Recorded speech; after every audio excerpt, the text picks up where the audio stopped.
I want tell that story. ఆ అమ్మాయి divorce తీసుకుంది. ఎవరి ఇన్ఫ్లుయెన్స్ లో పడి? వాళ్ళ అమ్మ వాళ్ళ అన్న ఇన్ఫ్లుయెన్స్ లో పడి.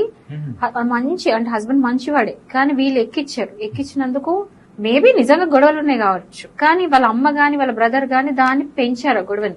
డివోర్స్ తీసుకున్న దాకా తీసుకెళ్లిన తర్వాత ఆ అమ్మాయి వీళ్ళంతా సపోర్ట్ ఇచ్చేసరికి ఆమె ఎగిరిపోయి ఇంకా వెళ్ళి డివోర్స్ రెచ్చిపోయి తీసుకున్న నెక్స్ట్ 1 year వరకు బాగానే చూసుకున్నారు. ఆ తర్వాత వాళ్ళ అన్నకి పెళ్ళైంది, వదిన వచ్చింది, ఇంకా స్టార్ట్ అయింది మూత బ్యాండ్.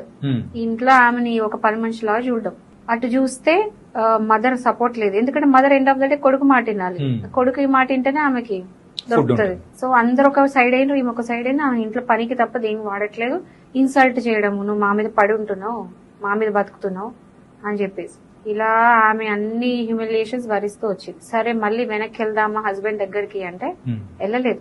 ఎందుకో తెలుసా, హస్బెండ్ మళ్ళీ రీమ్యారేజ్ చేసుకున్నాడు. అక్కడికి వెళ్ళలేదు, ఇక్కడ ఉండలేదు. ఆమె ఓపెన్ గా వచ్చే స్టేట్మెంట్ ఏమి ఇచ్చింది అంటే, ప్లీజ్ అయినంత వరకు డివోర్స్ తీసుకోకండి అమ్మాయిలు, తీసుకుంటే కాన్సిక్వెన్సెస్ ఇలా ఉంటాయి, you will get zero support అంటే. నేను సరే అమ్మాయి స్టేట్మెంట్ ఇచ్చింది పక్క పెడితే, నేను ఇచ్చే స్టేట్మెంట్ ఏంటంటే